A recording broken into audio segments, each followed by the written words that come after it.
out. You've gone to Seattle, San Francisco, all the destinations. So what is this? Is this commercial sensible? Sam, you know me for quite some time, and you know that I'm a very shrewd operator. I will always take every single opportunity I have to find revenue for my airline. And when everybody shut their door, people still want to travel.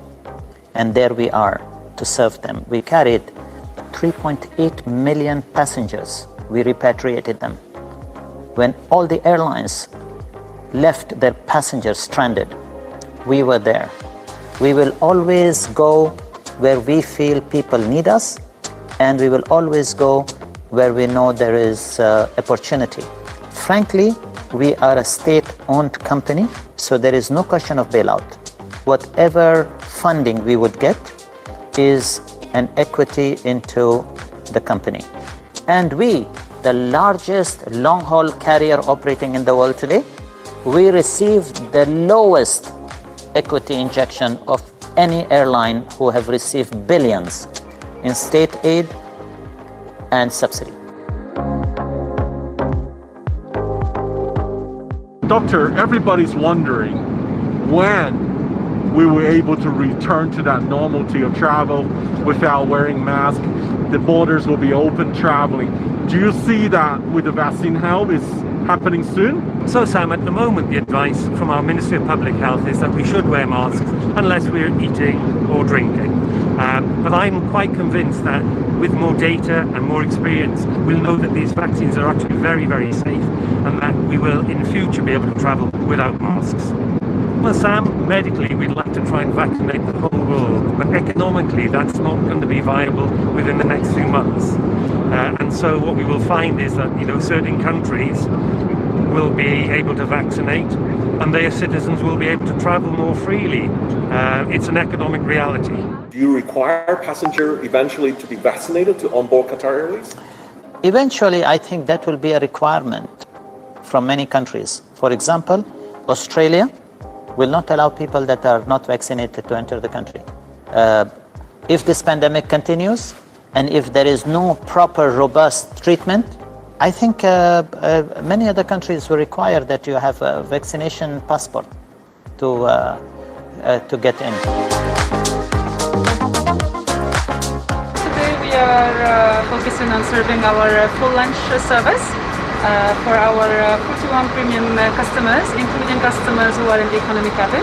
It is a full premium services for today, so I hope you will enjoy it.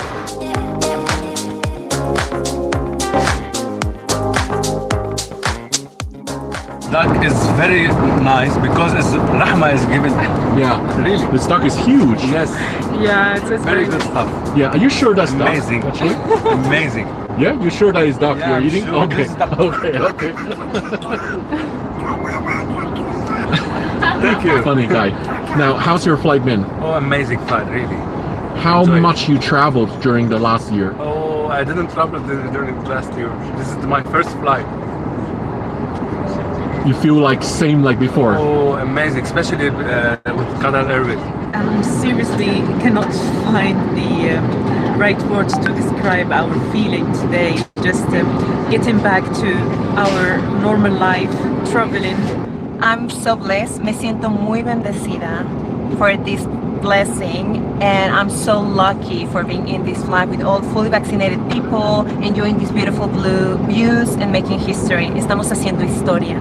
When you talk about an airline, people think about the planes, maybe.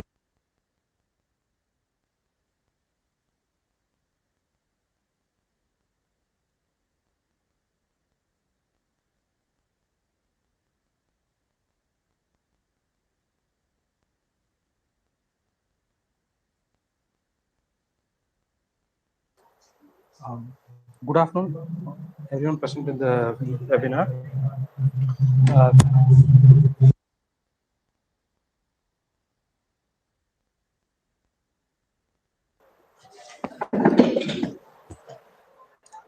Today is a very important day for aeronautical engineers.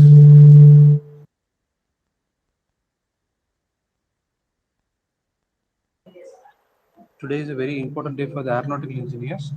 the very important topic related to the aircraft maintenance and its field of interest is taken by our chief guest. Um,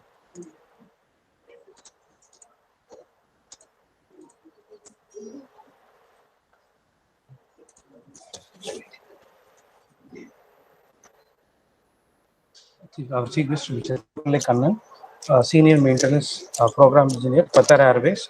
So I welcome you, sir, for this afternoon. So now I request our HOD to give the inauguration address.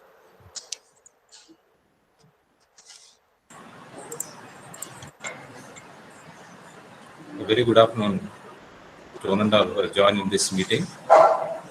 Today, the Department of Aeronautical Engineering of Hindusthan College of Engineering Technology is organizing a one-day technical webinar on career path in aircraft maintenance industry after the engineering degree.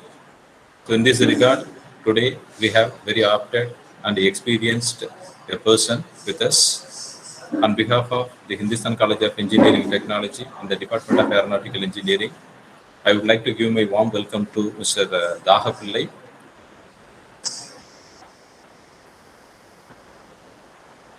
Welcome, Mr. Thagapillai. And I would like to extend my warm welcome to the students and the faculty members who are all joining in this meeting. I hope the session will be very fruitful one. Over to Mr. Saravana Kumar. Thank you. Thank you, sir. Now I request third year student Sweta to give a brief introduction about our chief guest. Good afternoon to all. I'm Shweta from third year Aeronautical Engineer. It's my pleasure to welcome our Honorable Chief Guest, our HOD, our faculty members, and my dear friends for the webinar on career path in aircraft maintenance industry after engineer degree conducted by our Hindusthan College of Engineering and Technology, Department of Aeronautical Engineering. It is the moment of great privilege and honor for me to extend hearty welcome to our Chief Guest, Thagapillai Kannan, MORAES and Senior Aircraft Maintenance Program Engineer, A320 FAM and A380 at Qatar Airways. Welcome, sir. Our Chief Guest qualification. He completed his higher education in Bharati Matriculation School, completed his BE Aeronautical, Aerospace Engineering Technology and Technician from 2002 to 2006. He completed his Aviation MBA and Aviation Management as Luzu Business School from 2010 to 2011. He experienced graded by our chief guest. Development of customized aircraft maintenance program for Qatar Airways, Airbus. Analysis of defect and check finding periodically. Coordination with Airbus and Boeing. Attending various ISE and working group meetings to prevent Qatar Airways. He worked as maintenance program and reliability engineer at Superjet International Spa for 3 years and 7 months. He worked as a maintenance planning engineer in Kingfisher Airlines for 3 years and 7 months. He worked as a visiting faculty of Aeronautical Department at Mada Engineering College for 1 year and 6 months. He trained as trainee aircraft maintenance technician in Air Deccan. I hope that today inspiring ideas and discuss around the way from our chief guest make us to gain much knowledge to us. On behalf of me and my department, we are heartily grateful to our chief guest to give us chances to gain knowledge in this. Thank you, sir. Thank you, Sweta. Sir. Hello, good afternoon, everyone. Welcome to my webinar today. And thanks everyone for having joined me on the webinar today. And very warm thanks to my dear friend Gopinathan, who is our HOD. Also to Mr. Ganesh. So very happy new year to you all. I hope this year will bring a lot of success to you for your professional career. So today we're gonna see important topic, career path in aircraft maintenance industry for aeronautical engineers. I hope you can see my screen.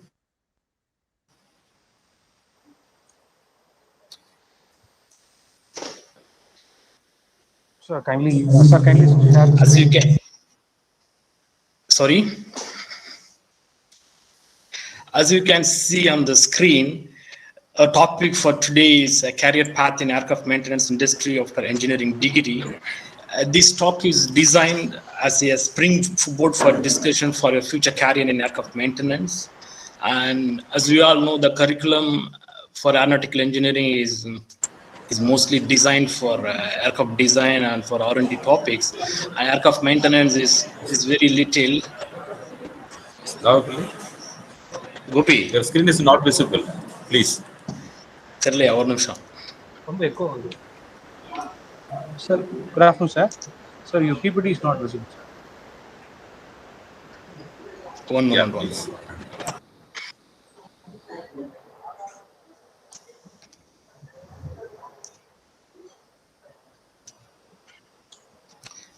Is it visible now? No, sir, not yet.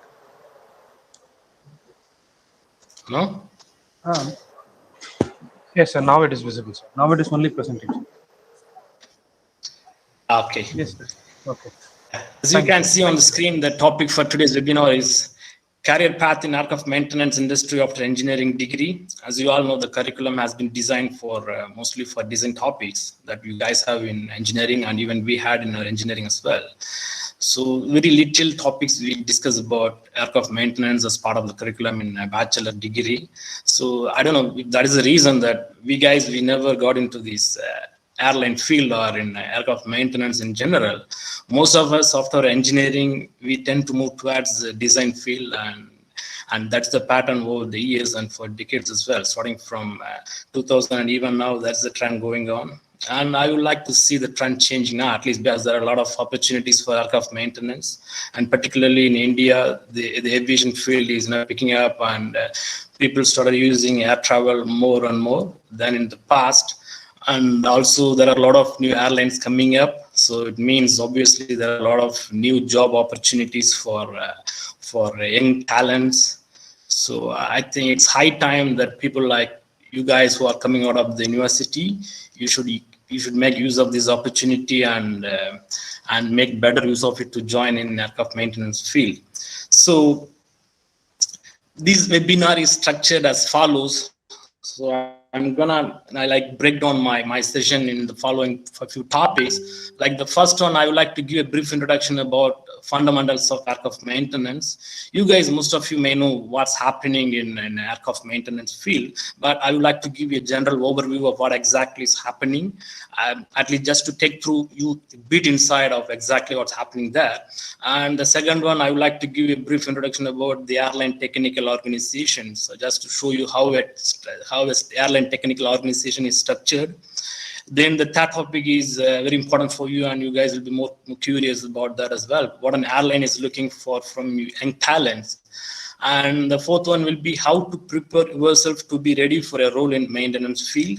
And the last one, we will have some 10 minutes of question and answer session. Ideally, I would have liked to have this as in-person seminar hall discussion where it would be appropriate to discuss and to exchange ideas. But owing to the pandemic, we couldn't do that, and we are just sitting with this platform. And I would still try to be more productive and to give maximum input to you from the things I know in the past. So whenever you have any question, just make a note of it. So I believe it won't be easy to interrupt in the middle of the session and where you guys are put in mute. So make a note of your questions. At the end of the session, we will have a 10 minutes, 15 minutes, time to have this discussion particularly for question and answers. So just raise your questions and I'll try to answer as much as possible. So in case if you need more time for the answers, I will give you a descriptive answer at the end of the webinar, and I will pass it to your HOD, who in turn will pass to you along with this presentation. So now let's move to the first topic, fundamentals of aircraft maintenance. As you might have known, it was some 100 years ago where we had this new plane coming on Earth. So since then, the aviation have come a long way, from December, the early 1990s. Now, so the Boeing 747, which is quite a bigger airplane, along with the Airbus A380, is in fact the 747 freighter. Freighter in sense is like the cargo airplanes, and generally the commercial airplanes are classified as freighters and passenger airplanes, and 747 freighter is quite bigger than the length of the total Wright brothers first flight. So also the deck, there is a cockpit of the 747 is quite bigger than the total flight that was done in the first attempt in 1903. So that's the simple idea I would like to give in the beginning. So also moving to the next one, the aircraft maintenance history.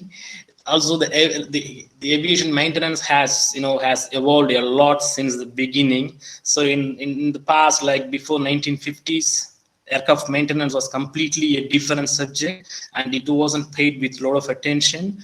But over the years, there were much attention paid towards it, and it has evolved leaps and bounds. And now there is each and everything is looked into it, and careful attention is paid for all the areas of the airplane, and the safety plays major role. And even when the airplane is built, safety, reliability, maintainability, these are all the major factors that are considered to build the airplane. So it comes as an integral feature of the airplane. So just a small statistics for you, or all of you. Last decade, there were in commercial aviation, there are very less number of accidents per 100 million miles flown, and comparatively with automobile, railroad, and the road transportation. So, and commercial aviation is the safest mode of travel, and the number of deaths, if you consider the fatalities, is very, very less. It's negligible. Like in 100 million miles, it was just 0.003 deaths. So it means this proves that the safety plays a major role in civil aviation, and people are spending a lot of time and money for this to improve the safety of commercial aviation. What do we mean with the word maintenance? So we know maintenance.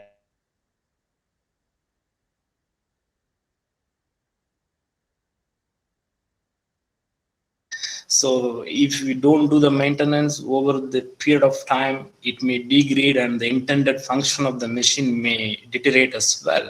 So for airplane, we need to maintain it as airworthy as much as possible. So it has to be at the optimum level of airworthiness to fly all the times. So without that, you cannot fly. Even a small issue with the aircraft, you cannot release it without correcting that, or without covering it with other possible means.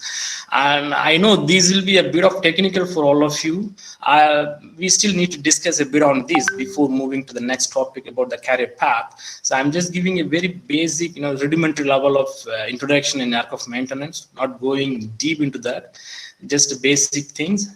And I would leave it to you. Maybe later on, if you have interest on this, you can just do your research on your own, and you can learn on your own. But maybe you may have some literature with you, and just to do your research and enrich your knowledge in aircraft maintenance if you really want to be part of a maintenance organization in the future.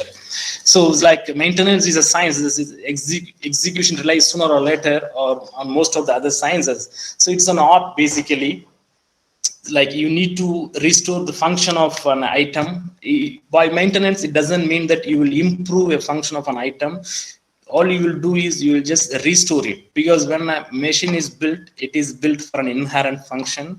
So in the beginning, when it is as a new, you will get 98-97% of the intended function. But over a period of time, when you move along with time, and when the machine is operating, when I say machine, you can consider airplane is a machine as well. So you move along the time, and the function starts deteriorating. So you won't get the 97% that you used to get when it was new. 6 months down the line, 1 year down the line, 2 years down the line. So the percentage will get decreased, right? So you need to bring that back to the original, as maximum as possible, something like 97, 98 again. So for this purpose, you need to maintain the stuff at a regular interval. So I would say, even if you take automobile, car, as we all know how we do it, the car, every 5,000 kilometers or every 10,000 kilometers, we used to take the car to the mechanic, and we just do a basic engine oil change. or some filter change. This is a basic maintenance that we do for our car. But we are not that religious in doing the maintenance for the car. But if you look at the manual, of a car manual, you will still have that. Even the same thing with your bicycle also, right? So if you have a bicycle and you might have done so many things at regular intervals in order to keep it rolling freely and without any friction and stuff like that. So same thing with the car. Get back to your home and look at the manual of the car. You will see like what are all the items that you need to check at every 5,000 kilometers, every 6,000 kilometers, every 10,000, and when do you need to change what. So all those things will be there in like very precisely. They might have mentioned everything, what exactly needs to be done, and when what has to be changed. Like if you need to do some oiling or some lubrication to be done, all those things you will see everything. So similar to that, so since this is an airworthy item and the airplane is flying like away from the ground, and you need to keep them airworthy all the time, and it's the safety is very paramount that. So you have to very meticulously follow all those things. So maintenance plays a very major role in air operation. Now, definition of maintenance in the aviation industry. So you may have like a lot of definitions going around, but what the standard one says, like the Federal Aviation Regulations, the FAR is the regulatory body from USA, is FAA, Federal Aviation Administration. What the regulations say,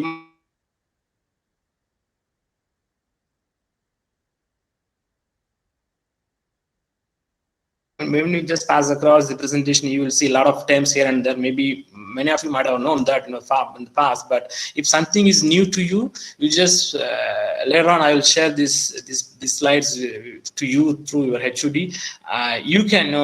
You can take these as a heads up, and you can do your own research, and you can enrich your knowledge on that, right? So just keep continue learning courses, and who knows, maybe in the future you will be part of some airline as airline professional. So that time you will know more about this.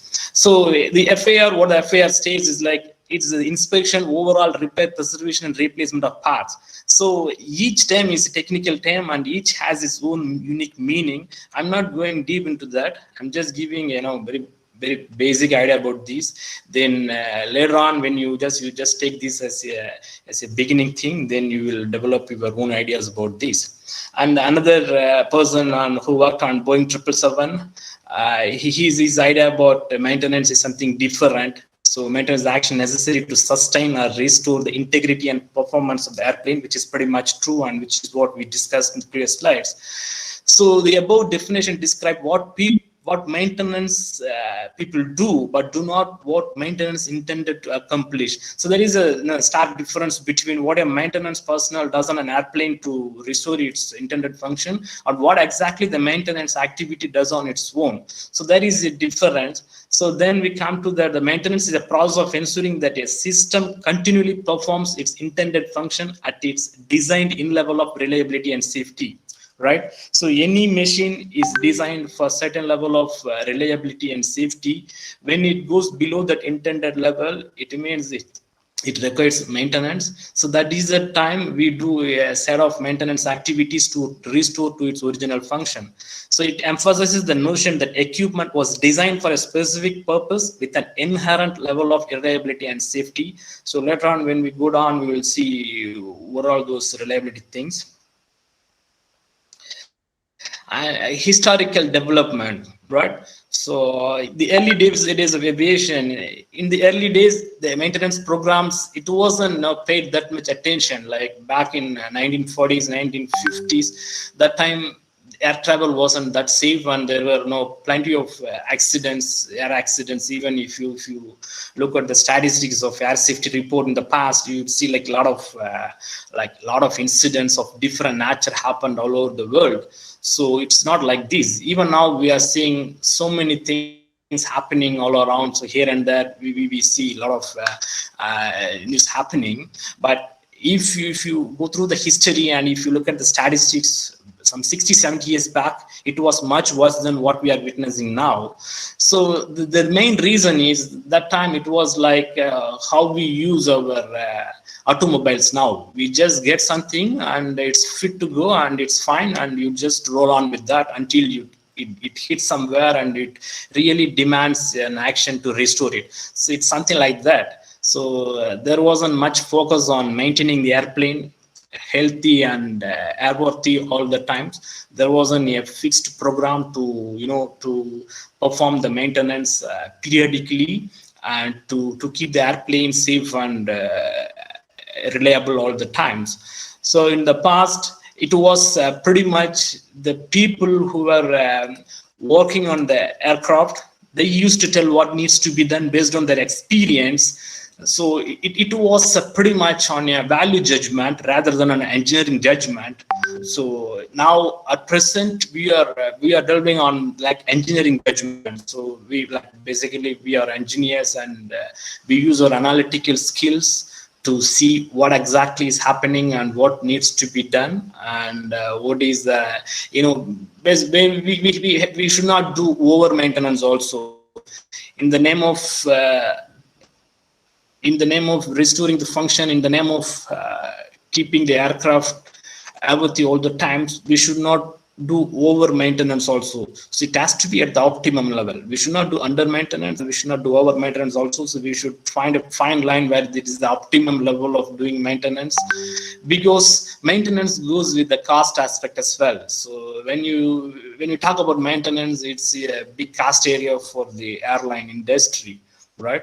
So we as engineers, and we need to look at that part also. It's a simple thing, right? Even in life, when you do something, you need to look at the cost part also. So like the cost optimization is very important. So you do your cost benefit analysis. Whatever you do, you need to ensure that you are doing this for that particular purpose and you are doing that at the optimum level. So that is very important. So in the past, it was mostly the aircraft mechanics and the people who are working on the airplane based on their experience. So they used to tell what needs to be done. Maybe they identify something and they were just telling, okay, let's do this at this time.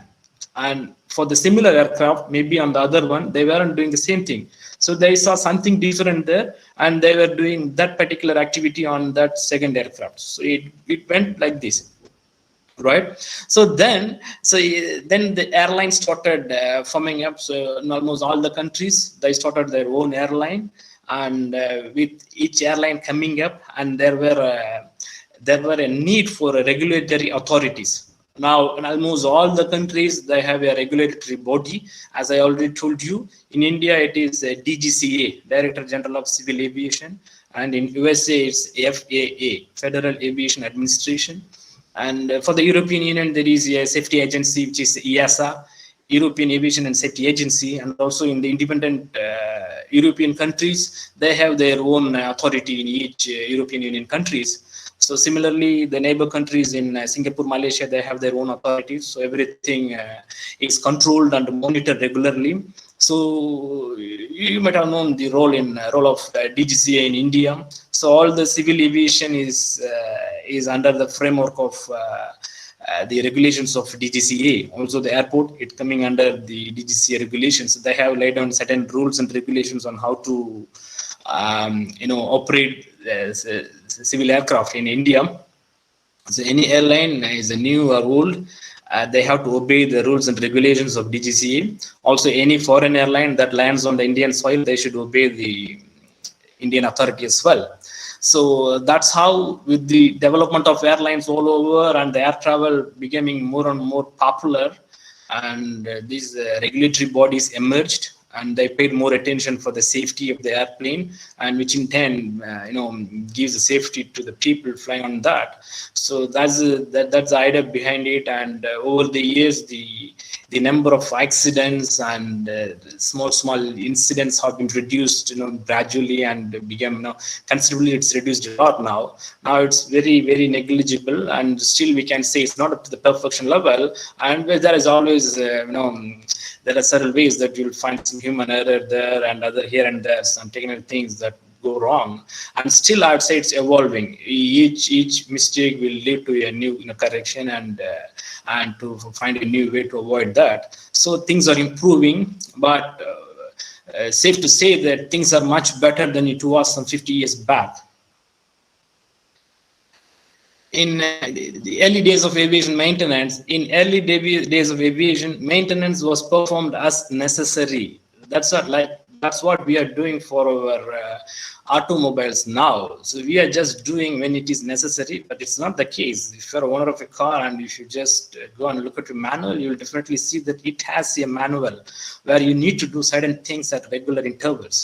It's not like when it is demanding, you have to pay that, and we have to do. Same way we are doing for aircraft, and you know the reason for that.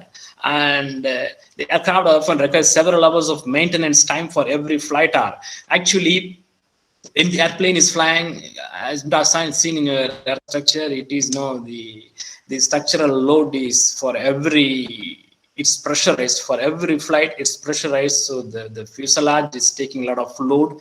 It means when it keeps on flying, it means it may need a lot of maintenance activity on that. So that's the thing we're mentioning at the standpoint. Machines often require several hours of maintenance time for every flight hour. So the amount it flies and also the quantum of your maintenance may be bigger also. So like the schedule is getting bigger. So periodically you will do a lot of things with the number of flight hours and flight cycles the airplane is doing, right? So major maintenance activities consisted of overhauling nearly everything on the aircraft on a periodical basis. So what happens now? The aircraft is having plenty of systems, so much of computers, and so many of like mechanical components. So many are there. So what they did in the past, so they didn't do in a proper periodical way. So when something goes wrong, so they used to stop the airplane for over a period of time, and they used to disassemble everything, and they used to overhaul everything, right? So this is a very, very, it costs you a lot of things. So that's how they did in the past. And though the aircraft and the systems are quite simple at first, maintenance carried out in the manner were quite expensive. Like that time, the cost of the airplane was very less, and sometimes the maintenance they used to do, it cost more than what they paid for the complete airplane. So with the increasing complexity of the aircraft and their onboard systems of the following areas, yes, the expenses rose accordingly. So when the aircraft became more and more complex, and similarly the way they used to follow the philosophy to do the maintenance on the airplane, and the maintenance cost was is hitting the top ceiling. And now let's move to the modern approach to maintenance. So the modern approach to maintenance is more sophisticated, and we have a lot of advanced techniques now, and even a lot of like the same way we are scanning the human bodies, and we can scan a lot of things on the airplane. And I would like to remember, like when we were doing engineering, and your HOD used to tell that we are like doctors of airplanes, and pretty much it's true. And I agree with the fact that we are doing the same thing now. So the aircraft are designed for safety, airworthiness, and maintainability. These three are important criteria when an airplane is designed. And for each aircraft, when it is designed, so there you have to, as an aircraft manufacturer, you have to design an initial scheduled maintenance programs. So for each aircraft model. So just I would like to give a brief idea about what are the different commercial airplanes in operation at the moment. So the two major players in aircraft manufacturing sector is, one is Airbus and the other one is Boeing. Airbus is from is a French company. It's based in Toulouse. The main line is based in Toulouse, and they have different places as well, like in Germany, Hamburg, and in US, and in China as well. But when you say Airbus, it's based in Toulouse, and they produce Airbus aircraft. So in Airbus, you have starting with Airbus 320, which is pretty much like a common airline aircraft. So it is, if someone is starting a new airline, and definitely Airbus A320 will be there. It is pretty that common. And the next one is A330, 340, which is like almost done now. And 350, it's a new aircraft. and 380, which is also almost in the last stage of its life. So these are all the different commercial airplanes manufactured by Airbus. On the other hand, Boeing is the competitor of Airbus. Boeing is based in Seattle in US, and Boeing is manufacturing Boeing 737. That's the exact counterpart for Airbus A320. So if you take any airline, it will either have Airbus A320 or Boeing 737. It's like close to 175 passenger capacity airplane, both of them. So even in India, if you take Air India is operating with A320, and another one, SpiceJet, is operating with Boeing 737. So these two are like very common aircraft you will find in any fleet. And after 737 in Boeing, they have Boeing 747, Boeing 757, and Boeing 777, and Boeing 787. The 787 and the A350 are latest aircraft to fly on the skies, and they are more sophisticated than any other aircraft that has been produced in the past. And A380 is a double-decker, is quite bigger, and it can carry up to 500 passengers, and can fly quite a bit distance as well. Like it can do from Middle East to even to New Zealand. It can do.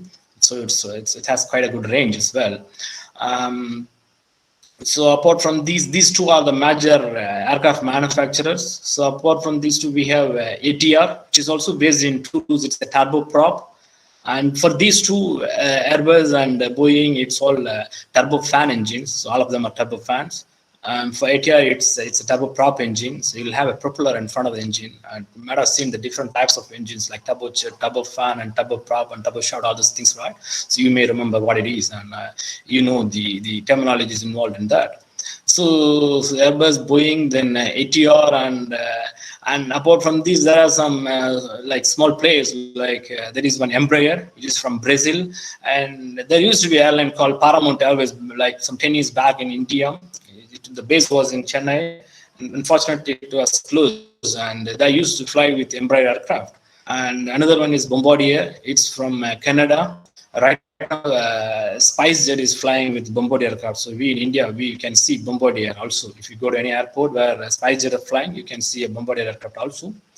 So these are all the massive things like that's the airline aircraft manufacturer that's going around. And there are a lot of other aircraft manufacturers from the old USSR, like the Soviet Union. But they weren't that popular, maybe due to the safety reasons and the way they were operating their plane. Maybe they weren't that attractive, like as they used to do for the military sector. Like even in India, we used to operate a lot of Sukhoi planes, which is from Russia. But they also produce a lot of commercial aircraft also, like Antonov, Tupolev, all those things are there. So if you have interest on them, just go and research these words, and you will get a lot of ideas about that, right? So coming back to these. So when a new airplane is produced, they should, the aircraft manufacturer, it's their responsibility to produce a detailed initial scheduled maintenance program. So if you talk about aircraft maintenance, then maintenance program is like the Bible of the maintenance. So that starts from there. So you start with the aircraft maintenance program. So whatever it lays down, it's pretty much, it says like what, when, where, all those things, how, everything is there. So what needs to be done, when needs to be done, how it needs to be done, and where it needs to be done. The maintenance, I'm saying, it means maintenance. So everything is detailed down in your aircraft maintenance program. So for instance, I'll just give an example to you to illustrate this in a better way. Now let's say Air India has taken a new Boeing 787 delivery from Boeing in Seattle. It's a brand new airplane. So before taking this aircraft, Air India doesn't have any 787 aircraft in their fleet. So 787 is the first one to join in the 787 type. So it's called aircraft type. So type means 737 is a type, 747 is a type, 757, it's pretty much like that, right? On the Boeing also, it's different, Airbus also different. So now 787 type is joining Air India. So it means Air India has to create aircraft maintenance program. So even before inducting the aircraft to their fleet and start the operation, they need to create an aircraft maintenance program. So it's like, as I told you, it's the Bible of the aircraft maintenance for that particular type. This aircraft maintenance program is unique for each type. You cannot have a common one for in like one Airbus model, it's one. Boeing, no, it doesn't work like that. If it is Airbus A320, it is separate. Airbus A330, the maintenance is separate, because the analysis is done in a different way, and each has its unique parameters and different variables. So the maintenance program is absolutely different for each aircraft type. Now, Air India has to prepare this aircraft maintenance program, and they need to get approval from the local authority, which is the Director General of Civil Aviation, DGCA. So once it's approved, then they can start operating the airplane. There are so many things apart from this to get approval. I'm saying I'm talking in aircraft maintenance perspective, so I'm talking about this. I'm stressing on this too much. So once it's approved, and they need to follow this aircraft maintenance program very precisely, without avoiding anything, without skipping anything. They need to obey this, and they need to follow all the things that were approved, that were part of the book, and that were approved by the local authority. They need to obey them, and they need to do everything at the regular intervals, and the way it has been mentioned, with the, like whatever is mentioned detailed there, and it has to be done all the ways, right? So this is the basic idea behind the detailed maintenance programs are developed with every new model aircraft or derivative of an existing model. Now, modern approach to maintenance, again, continuing the same topic. The initial maintenance program can be tailored by each airline to accommodate the nature of the individual operations. So this is like example.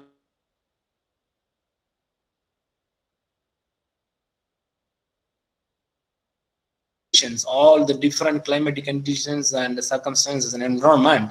So they will form a very common program, like very generic program. It is not like customized to any particular operator based on a different environment. So it's very unique. And now the operator who is operating in a very peculiar environment, like I'm based in an environment where it is very hot conditions and very dusty environment, and in India it is a different tropical environment, and if you move further into in the northern hemisphere, you will find a bit snow conditions, where for the most part of the year you will have a lot of cold temperature and snow. So it means when these airplanes are designed, when the initial program is created, they would consider all these factors together, and they will create a program that will suffice everything.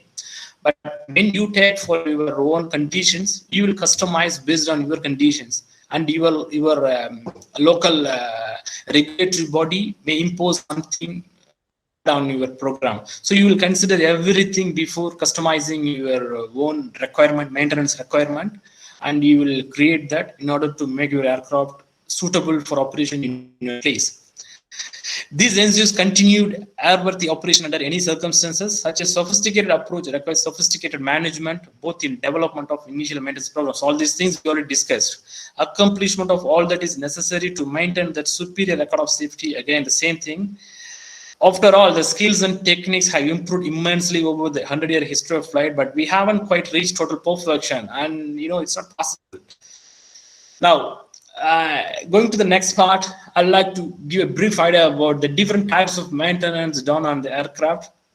So broader classification is on aircraft and off aircraft. On aircraft means you are in operation, like for example, now the aircraft is flying from, let's say, Chennai to Bombay, then Bombay to Chennai, then again Chennai to Delhi. So it means there will be a gap of some 2-3 hours transit time in Chennai when the aircraft comes back from Mumbai. So what you will do, you will try to do some maintenance, some smaller maintenance activity at that time. So there are a lot of things that I don't want to talk about now, because it will be too much of information for you and it will confuse, and it will be a total waste of time for you if I talk everything in one point in time. So I'll give brief ideas, and I will share this presentation with you later on. So you just take these small ideas, and you develop your own interest and navigate and do your own research to understand more. Okay, so On aircraft, the maintenance are like line maintenance and hangar maintenance. Line maintenance means when you are flying and you are on the airport and the airplane is on the ramp, so you can do the maintenance activity at that point. So you don't have to pull the aircraft out of the operation, and you don't have to take the aircraft to a hangar facility where you need to disassemble and you need to use a lot of tools and equipments to do the maintenance. No. In line maintenance, you just open up small panels, and even without opening, you can do a basic maintenance. So those are all called as line maintenance. For line maintenance, the thing that you need to keep in mind is you don't have to pull out the aircraft out of its operation. It can be in the schedule, and whenever there is a minimum amount of time available, you can just schedule your maintenance in those slots, and you do just get your job done, right? So the example for line maintenance is line check and weekly check. Weekly check, the meaning itself is like you do a check every 7 days or 8 days, right? So there are a set of items that you need to inspect every 7 days on the airplane. So that is called weekly check. And hangar maintenance, and you pull out the aircraft from operation, and you will ground the airplane for, let's say, some based on the volume of the maintenance activity, you will ground the airplane for 1 day, ranging from 1 day to until even 15 days, 20 days, based on the volume of the check.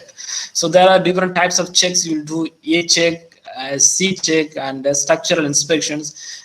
Normally the structural inspection, the heavy maintenance, normally you will do at the 12th year time.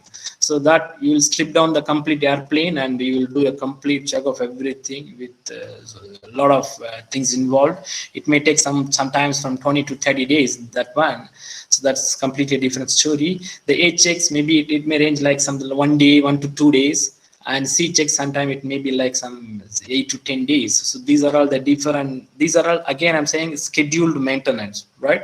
There is a different topic, unscheduled maintenance, that it's unpredictable. It may come anytime based on your operation, and some system, you may not have a scheduled maintenance activity, and internally the system may deteriorate due to some other factors, and that will show up when the system fails. So that is part of the scheduled maintenance activity, and it will affect your operation, and that time you need to rectify that before putting the airplane on operation, right? So the one we are talking about at the moment is completely scheduled maintenance. On aircraft, what are all the different maintenance? Line maintenance and hangar maintenance is on, and off aircraft, there are certain items that you cannot maintain on airplane. So some systems, like you cannot do the maintenance on the airplane. So what you have to do, you have to remove that thing. Let's say some wheels or brakes. If you need to do something, you remove that and put a new one and move your aircraft for operation, and take this removed item to the workshop. In workshop, you maybe overall what needs to be done based on the aircraft maintenance program. So you do the thing and make the item ready and bring it back, and you install on another aircraft or the same aircraft as and when required, right? So in off aircraft, you may have a lot of things like wheels, tires, brakes, repairs, overhaul. Rotables means in airplane there are if you look at the spare point of view, there are different spare, like rotable, consumable, expendable. So these are all the smaller things. The major assemblies are there. So these rotables are the items that needs periodical maintenance activity, but not in the aircraft, but in the shop. So you have to, when, for example, if you need to do some cleaning on a, let's say, a heat exchanger that is installed on the airplane, if you need to do a cleaning on the heat exchanger, and if you need to do every 10,000 flight hour, so when it is due for maintenance, you remove that, you put a new heat exchanger, you send this to the workshop, the concerned shop, where they will do the respective maintenance activity as per the component maintenance manual. So for the on aircraft, the maintenance is done based on aircraft maintenance manual, which is AMM, and for the off aircraft, the maintenance is done based on the component maintenance manual, which is CMM, right? So then engines also similarly, engines, you may need to do a lot of maintenance, particularly in the shop, and engine is a high cost area. So if you take the airplane into, if you divide into two main parts, one is the airframe, except engine, and the engine. The airframe, it's a massive area, but the cost aspect, the maintenance cost is less, but in engine, the maintenance cost is more. and you know the nature of the engine and the complexity involved inside, and also it's imperative that it requires a lot of cost to restore its function and the performance, right? So landing gear also, so engine and landing gear high cost area. So whenever it is due for overhaul, you will remove a lot of there are certain parts that it's like, because this engine and landing gears, or it's a lot of those items are safe life. It's taking a lot of loads, and also there are a lot of safe life factors out there. So these safe life items has to be removed at certain interval and thrown out. So those are like life limited parts. So this cannot be repaired also. So there are certain items whose life is like, it can be installed in the airplane and flown for 5,000 flight cycles, and after that it has to be thrown out, and a new item has to be installed on the same point. So there are certain similar items in landing gears and in engines as well. So those are very critical, and that's the reason it costs more for maintaining an engine and landing gear. And similarly for propellers, repair and overhaul. And propellers, as I told you, it's for the turboprop airplanes. Right. So this is what we already discussed. The line maintenance is any maintenance that can be done on the aircraft in service without taking it out of service. So the line maintenance, there are different things, like every day you do something, every 48 hours. And transit checks is like whenever the airplane does a flight, and before taking the next flight, it has to be checked. That particular item is called transit. So there are some few items that needs to be checked on those transit checks. And line maintenance, sometimes people do a check in line maintenance also. So a check is like, it can be done in a period of like 12 hours to 24 hours. Sometimes it may be done in a hangar also. And hangar maintenance, that what we discussed already. There are different types of hangar maintenance. One is like the A check, C check, and the heavy maintenance visit. And the next is modifications by SB or AD, or engineering, or SB service bulletin, and AD is airworthiness directive. There is a stark difference between SB and AD. And modifications, like you are operating an airplane for quite some time, and the aircraft manufacturer, and they are introducing a modification to improve the reliability of the airplane, right?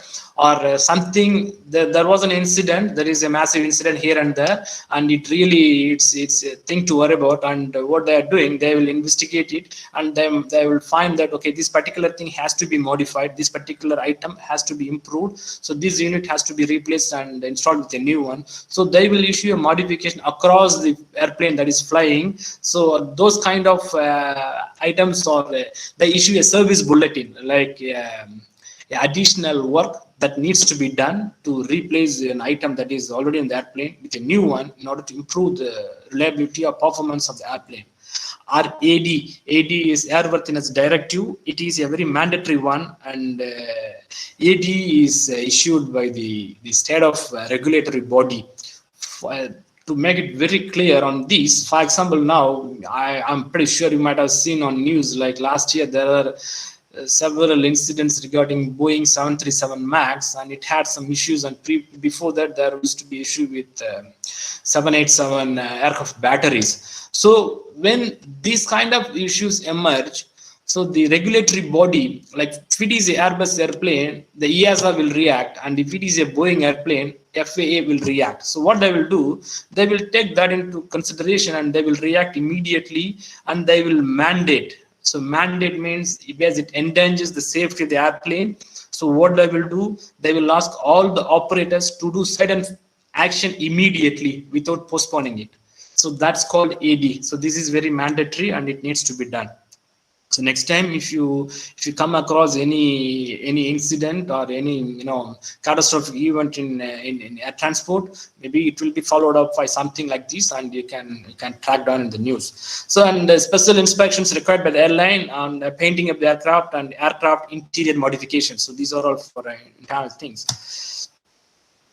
And the last part is the shops. So in shops, what we do, as we already discussed, so those items that needs to be done in shop will be sent to shop, and they will be maintained there. So based on the CMM. Again, I'm reiterating. So the aircraft, and I don't know if you have any idea about the aircraft manual. So the aircraft maintenance done with the aircraft maintenance manual, and in the workshop it is component maintenance manual. So there are several other maintenance manuals that aid AMM to do the maintenance on the airplane, like APC is there to look at the structure of the aircraft and all the parts involved, so listed parts catalog. And also SRM is there, structures repair manual, which is for repairing the structure.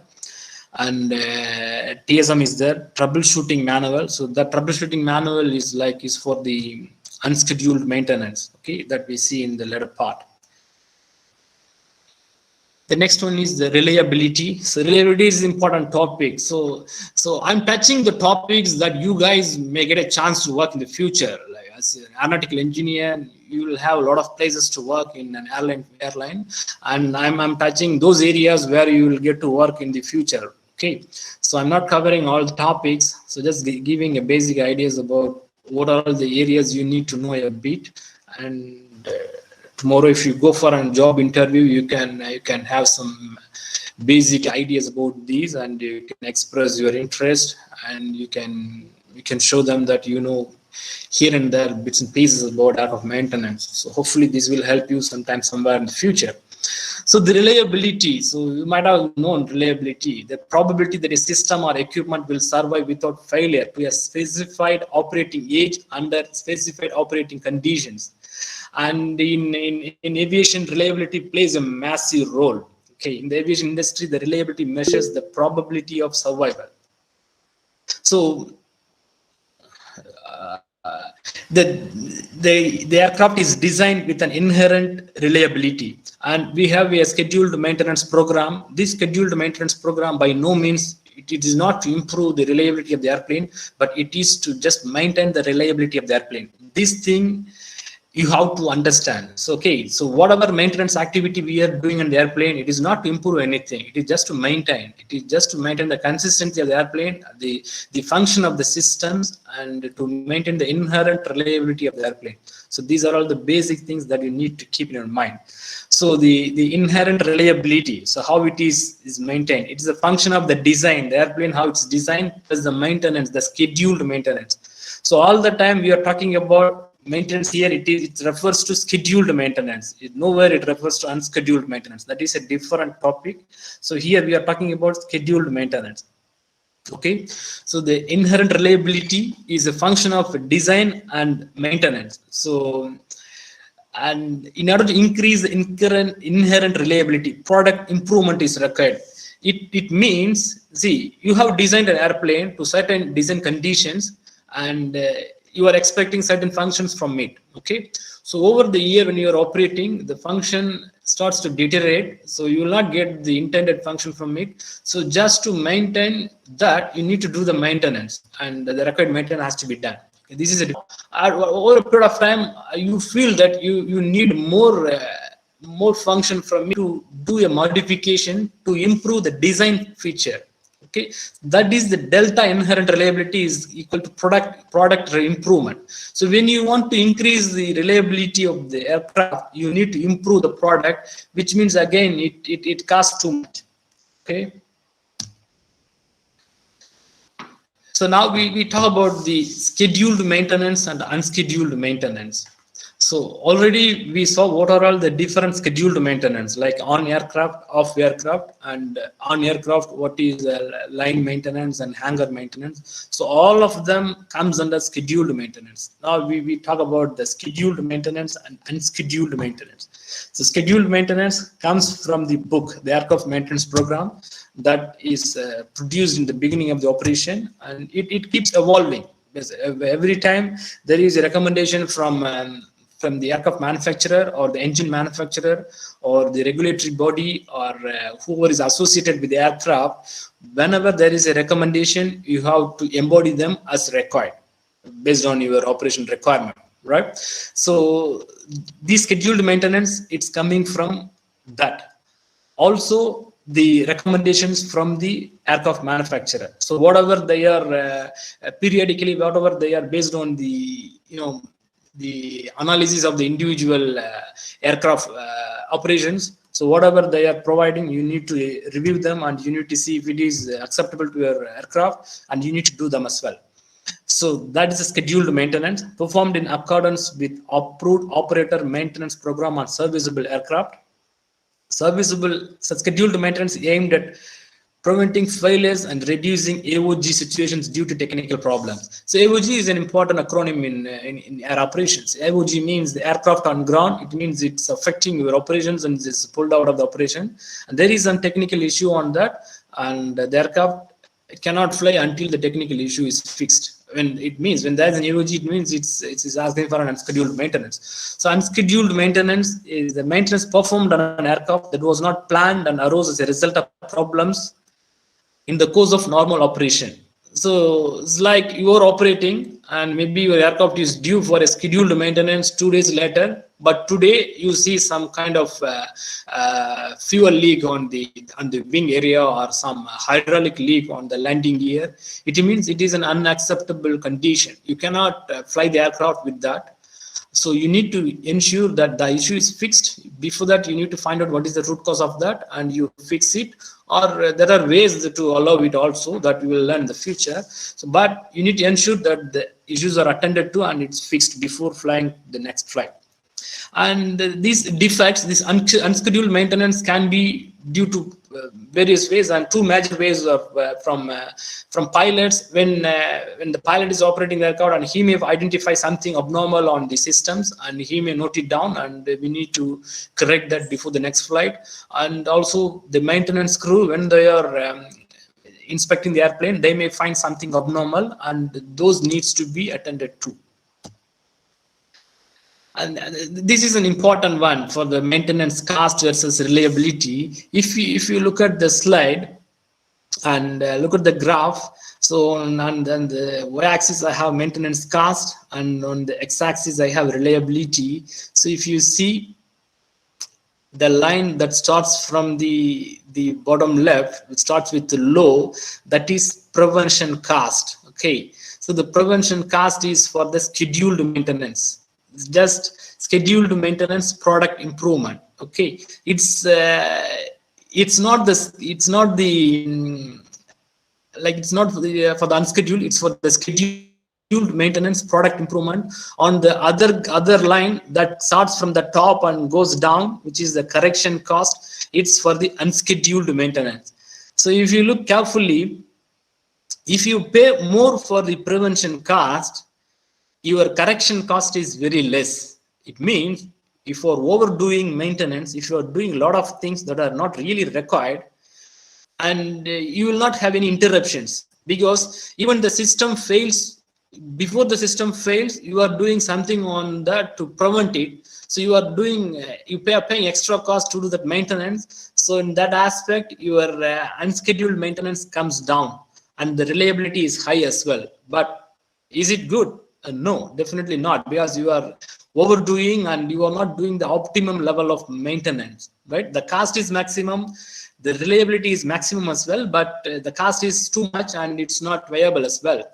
So on the other hand, if you pay very less cost for the prevention, just look at the low part. So the prevention cost is very less and the reliability is very less. At the same point, the correction cost will be more, because you are not doing anything, you are just operating the aircraft, and there will be a lot of interruptions, a lot of unscheduled events, and for each unscheduled events you have to pay a lot and you have to ground the airplane, your operation is affected. So completely it's just out of normal operating scenario, right? So now what is the best ideal situation where you can find a optimum point that connects all these dots? So that become the minimum cost, that the optimum point where you will have the reasonable reliability, also reasonable unscheduled maintenance, and reasonable prevention cost. That is the dot where you have this total cost is the combination of prevention and correction, and your reliability is at the optimum level. Now, these slides is like restoration of system perfection. So every system the aircraft is also not perfect. So there is an entropy is present. So the internal deterioration is present. Yeah, it's the same entropy that we studied in your thermodynamics along with enthalpy. So the scheduled maintenance is performed at regular intervals to restore the designed in level of perfection. Unscheduled maintenance is performed at various unpredictable intervals. So if you look at the graph again, see the perfection of reliability. So you will do scheduled maintenance at some point to maintain the inherent reliability of the system, and you will never get 100% function from the system. Yes, there will be a little system deterioration. So the designed in level of perfection is a little bit below the 100% level. And when your scheduled maintenance is ongoing, you will have several unscheduled maintenance also. So that's what over time you will have that also. The effect of redesign and system reliability. Now we already spoke about, to improve the reliability, you need to do like a system redesign, which is again a cost area. A solution to raise up the level of perfection and reliability can be the redesign of the aircraft, but redesign cannot be acceptable because does the reduction of maintenance justify the cost of the redesign? See, now the life of the airplane is like 20 to 25 years. Now the modern airplanes are having up to 25 years. So for the 25 years, you have certain level of maintenance activity you have to do throughout. So when the airplane is brand new, you do certain things. When it gets to second 2 years, you do certain things. When you go to fourth and sixth, it's like this. And when you go to the 12th, you do a lot of things, right? You do several maintenance activities to restore the function of the aircraft to acceptable level. See, at the 12th year, you cannot get the same function that the airplane was producing at the second year. So that will be a wear and tear for the systems, but still you can do your maintenance activity to improve the function. This is an interesting one. So the perfection versus cost. So when you try to increase the perfection, it is logarithmic. The graph is logarithmic, and when you try to increase at the same time, the cost is exponential. So you need to find out the optimum point where you will where at the minimum cost where you will have the maximum perfection, and which means the reliability is improved to its maximum level. So with this, we are done with the basic ideas about aircraft maintenance. And I believe I put like a little bit of ideas here and there, just gather something to feed something to, with not much of exposure on aircraft maintenance. I'm trying to feed something that is actually happening on ground in aircraft maintenance. Maybe you may have some topics in your engineering. I'm not pretty sure it's like as empirical as what we do and feel. So with this, just maybe if you are interested, you can develop your interest, and further you can go more on that. Just stick to that and continue with your interest, right? So now let's move to the second topic. Actually, I want to talk a lot of these things, but now with time is not on the side, and I just move to the next topic. I would like to talk something about the structure of airline technical organization, just to tell you what exactly the organization setup is inside an airline and their technical setup as well. So this one is quite bigger one, so I'm just sharing with you. So this is a complete organization chart of an airline. So how an airline looks like, so starting from the chief of the airline. So it goes down with all the different departments. What are all the different departments involved for an airline to function effectively? So actually, there is an airline and there is MRO. MRO is just a maintenance, repair, overhaul organization. Airline, for example, for airline is like Air India, SpiceJet, Indigo, Vistara, all those stuffs are there.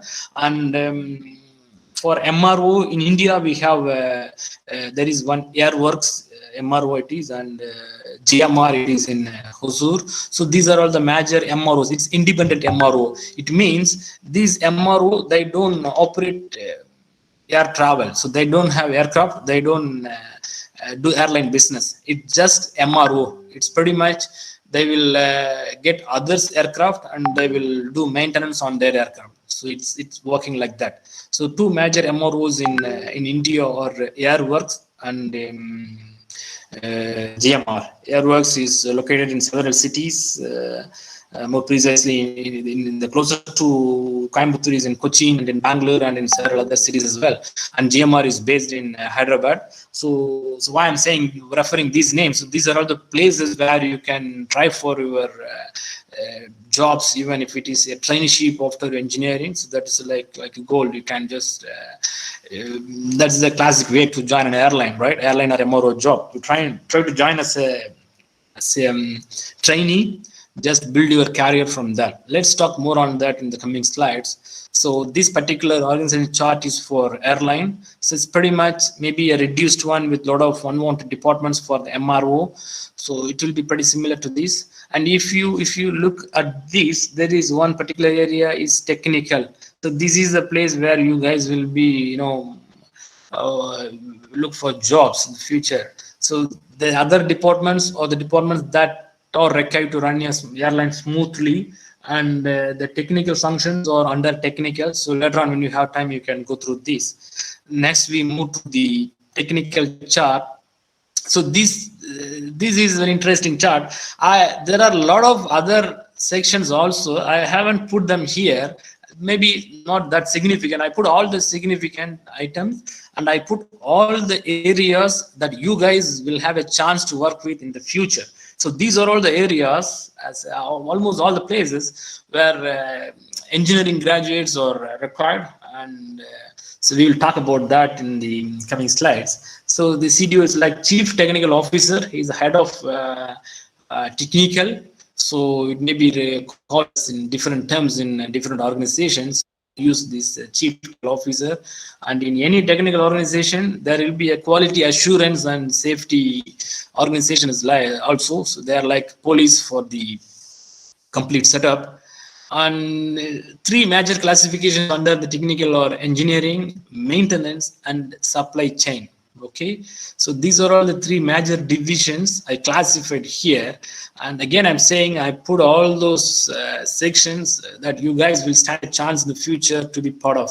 Okay, apart from this, there are few other sections that I haven't put here, but those are not that significant. Engineering. So it's like engineering and maintenance are two different things. Maintenance is the actual execution of the job on the airplane. Engineering is like you monitor the airplane, you analyze it, you do the analysis, you review the requirement for the aircraft, whatever defects are there, what are all the improvements needs to be done. So all those things is completely part of the engineering function.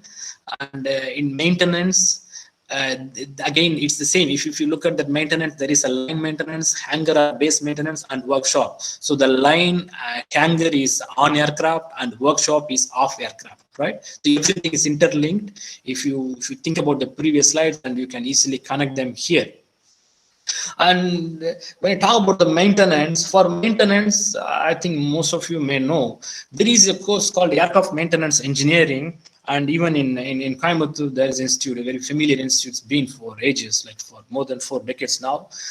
Nehru Institute of Aircraft Maintenance. They offer this course called Aircraft Maintenance Engineering. It's a 3-year diploma course. So it's completely different from the aircraft maintenance engineering, the aircraft engineering that we did. And this one, it's pretty much like sandwiched course. You do the theoretical part for some 30 months, then you move to airline MRO to do the OJT, the on-job training, and it's very, very single dimensional. You cannot do much after that. Once you do this aircraft maintenance engineering course, the path is very simple and straightforward. You just get into an airline or MRO to do your traineeship, and from there you have to do the license exams. So you may know about that. So it's a bit long process. It's not like a simple thing, but it's also a possible route. If you do your AME course after your high school, and after 2.5 years you move to an airline or MRO to do your trainee, the first point is you need to get a traineeship in, because there are a lot of institutes offering AME diploma. The one in Coimbatore is quite familiar, and there is one in Chennai, Hindusthan also. It's HIET, Hindustan Institute of Engineering and Technology, under the same name as your institute. And there are a few in the neighbor state also, in Kerala also, and there's one in Talakudi, if I remember well, and there are quite a bit in Bangalore also. So there are several institutes producing these aircraft maintenance engineering students who will look for traineeship in maintenance organization. So the route is that route is also possible. So I'll not say that it's not possible. It's possible, but you gotta be at top of your best to produce the results, because you have to clear set of exams after the training. That those exams are conducted by the regulatory body like DGCA. They used to conduct the exams periodically, and you need to clear those exams. Once those exams are cleared, then you will be considered as a licensed engineer. Okay, then you need to get trained on a particular aircraft. So once you get trained on a particular aircraft, then you will get license on that particular aircraft. So it's a sequential process, and it's a bit time taking, and everything should fall in this. The dots should be connected. It's not like it will happen easily. So there are a lot of things going behind that. So anyway, we don't have to bother about that because you are in a different route now. So let's talk about what you guys can do with this engineering degree. And another thing is, like, even with the engineering degree, you can also go to that route. Like, for example, now a guy is coming from AME diploma. He is doing AME diploma and he gets into an maintenance. When I say maintenance, it can be either airline or MRO. MRO is they are just doing only the maintenance business, and airline, they will operate the aircraft. At the same time, they will have a setup inside, a technical setup inside, who will do the maintenance. Maybe not even everything, maybe a smaller maintenance, so up to a check, up to smaller checks, and for the bigger checks, they can send it to the specific specialized MROs also. Okay. And for instance, wherever the airplane is flying, there will be a smaller maintenance activity, definitely. Even you can try for some training opportunities in those places also, like in places like in Coimbatore or even Trichy or in Madurai. So even one aircraft is flying there, and there will be someone who is doing that smaller maintenance thing there. That someone can be you also. If you are from that particular localities, you can try there.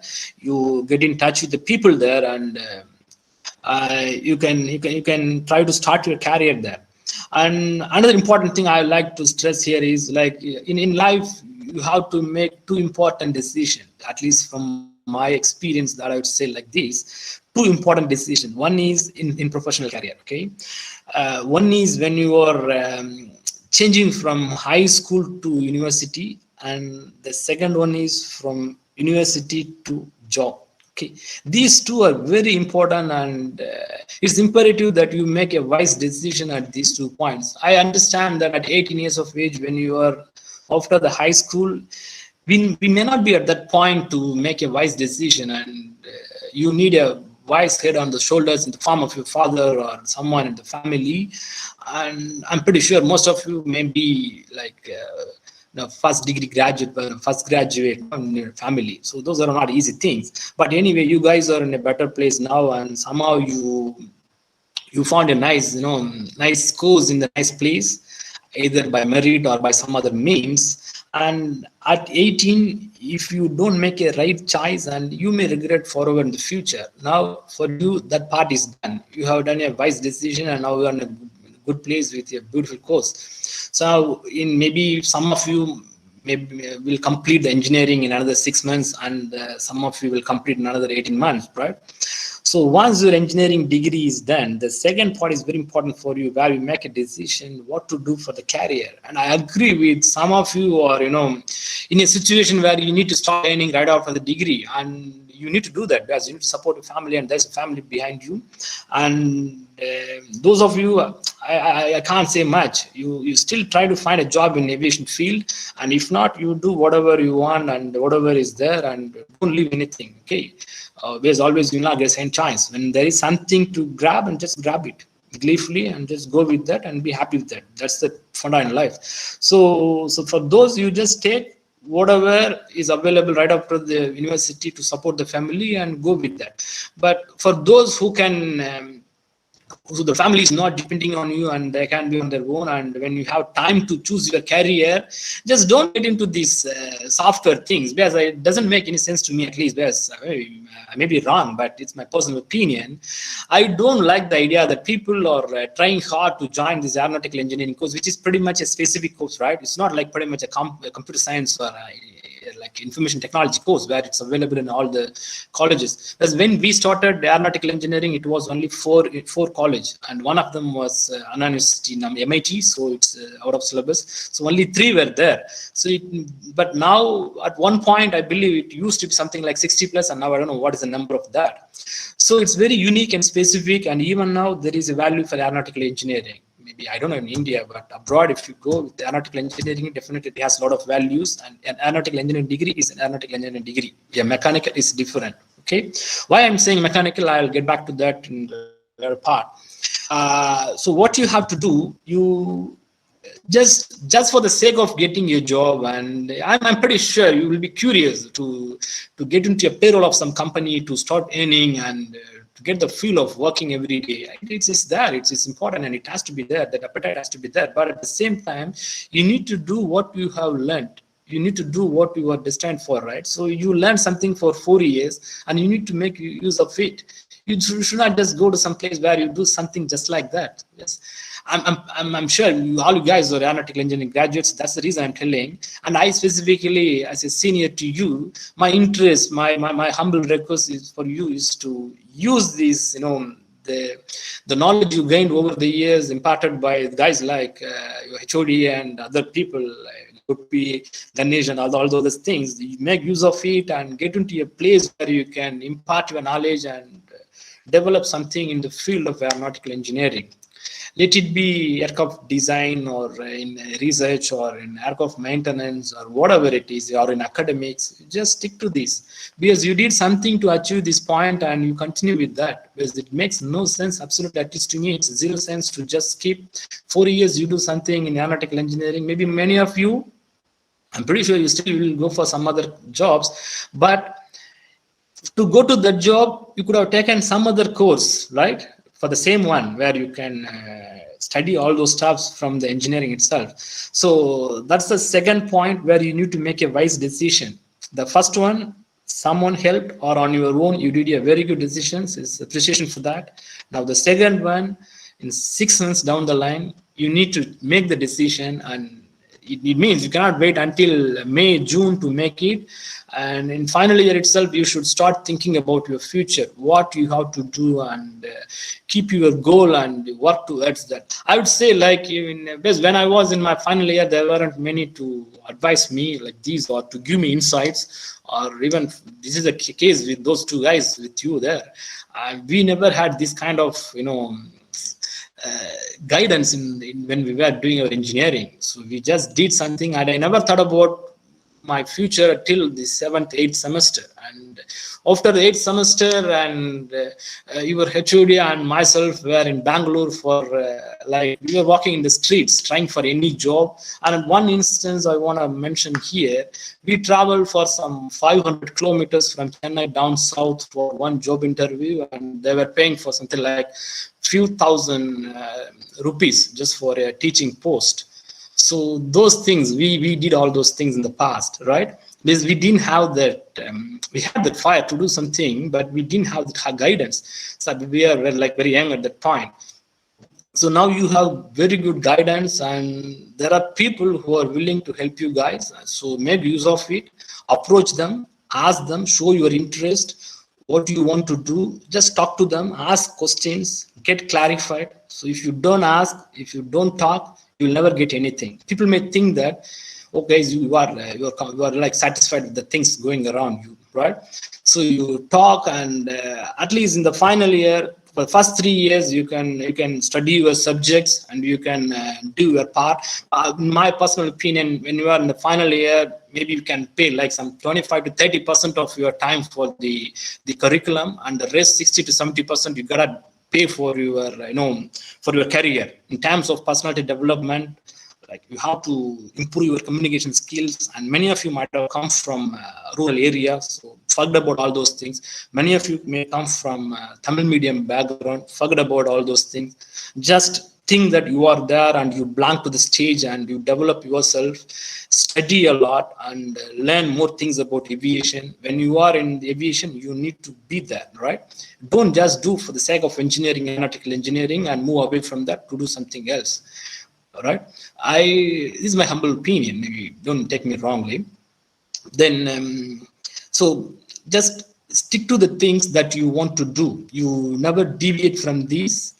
In the final year, maybe you need to do all those projects, everything, do them. At the same time, pay attention to your career also, what you have to do after 6 months. Approach people, because in aviation, you need guidance, because it's not like in software companies where they post something, you apply, and they will do a mass drive for some 600, 700 people, and you will be one of them. No, it doesn't work like that in aviation. Sometimes you need to approach for job. And I will, in the slides down, I'll mention several links for your reference in the future. Also, some companies where you may approach for traineeship once you complete your engineering.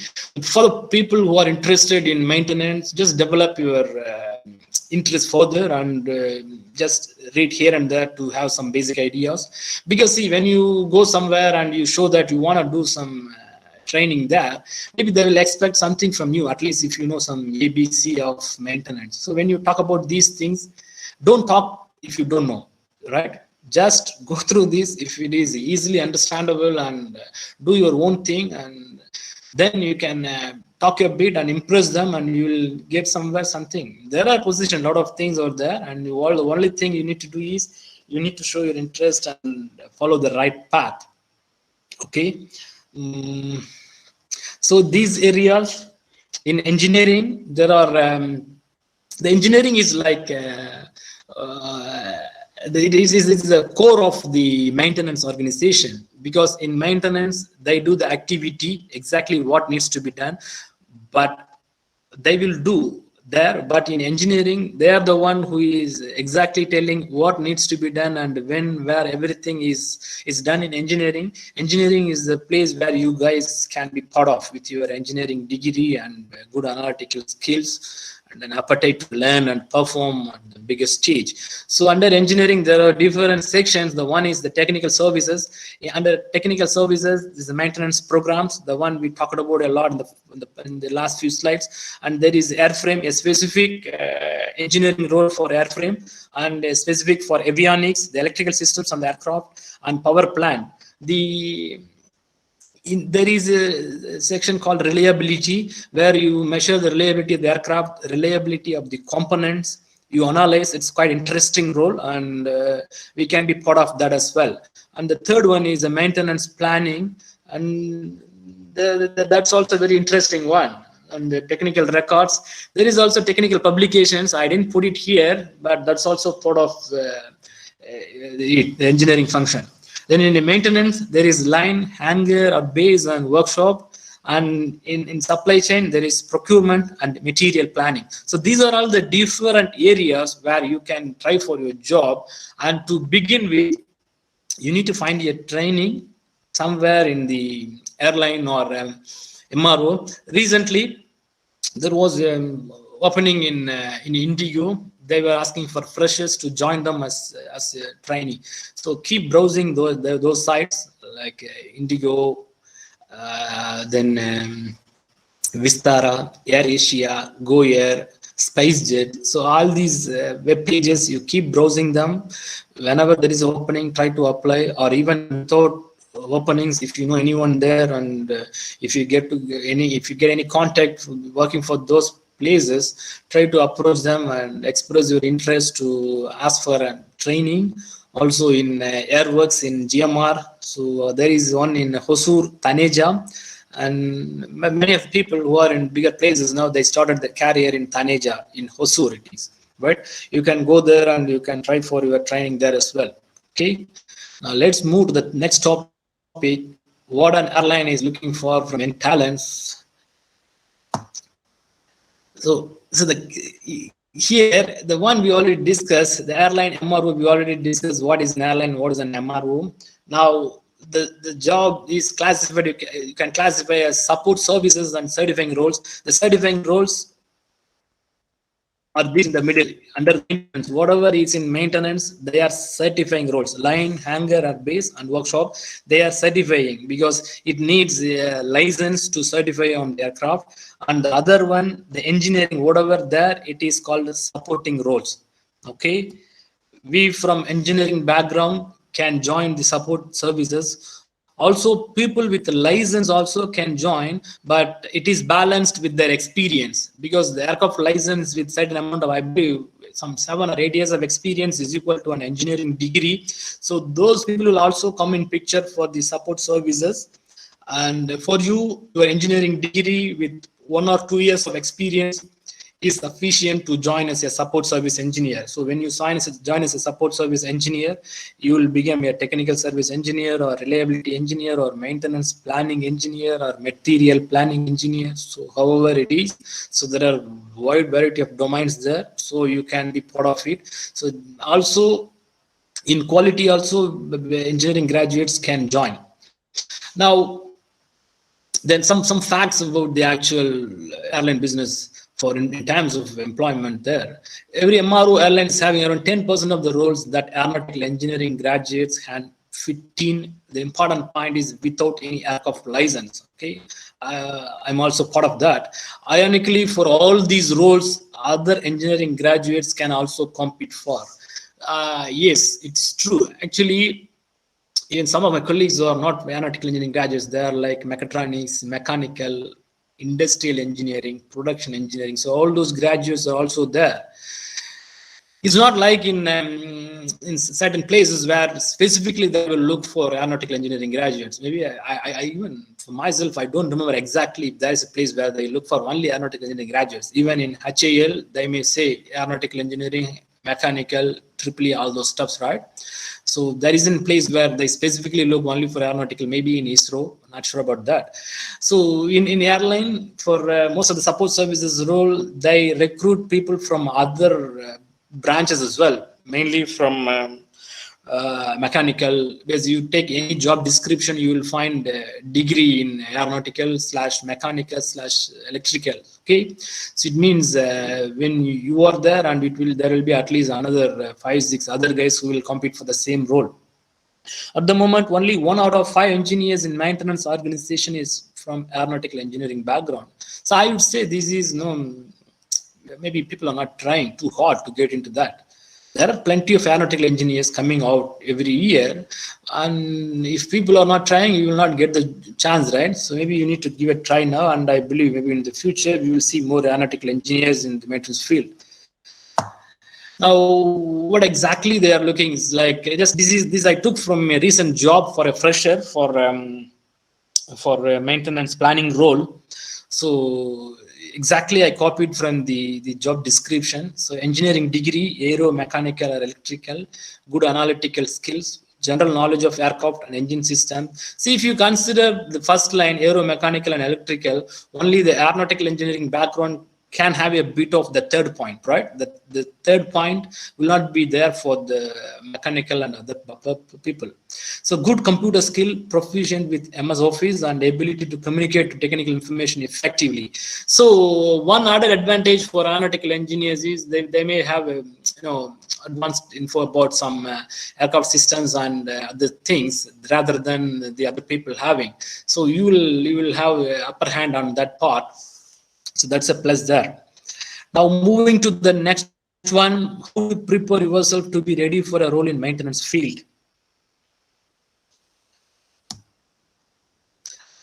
So the potential employments in maintenance field, as I already discussed about airline and MRO, the second one is aircraft manufacturer, engine manufacturer, other OEMs and vendors. OEM is original equipment manufacturer.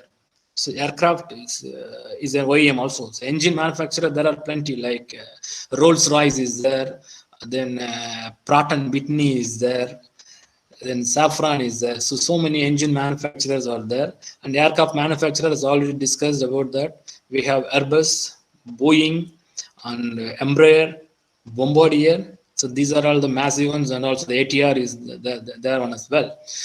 In Bangalore, we have Airbus. Airbus is there, and now they started. They were there since 2010. They had a training facility in the beginning, but now they started some maintenance function also.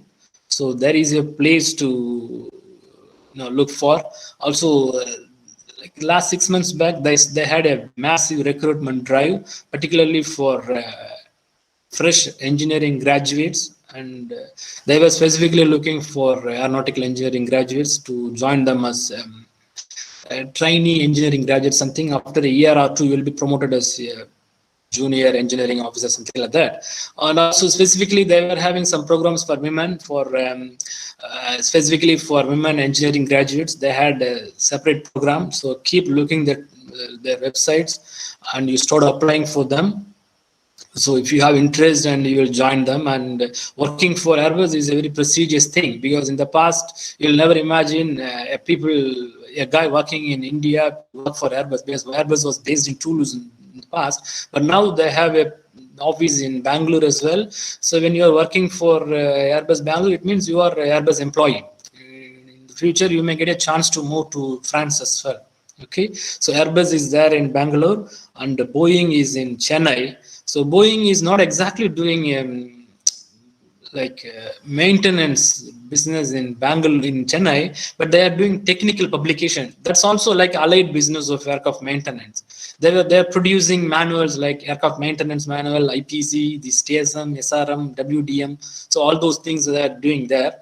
So you can try there as well. And recently I found some vacancies for young graduates also, 0 to 1 year, something like that. And I was told that again for Boeing Chennai, they are looking for a lot of, maybe for some diversity reason, they are looking for a lot of female candidates to join them. A friend of mine told me that who is working there, and HOD knows him as well, and he told me that they are looking for something like 7 out of 10 should be a female candidate, right? So you have a lot of chances there if you have interest to join Boeing Chennai.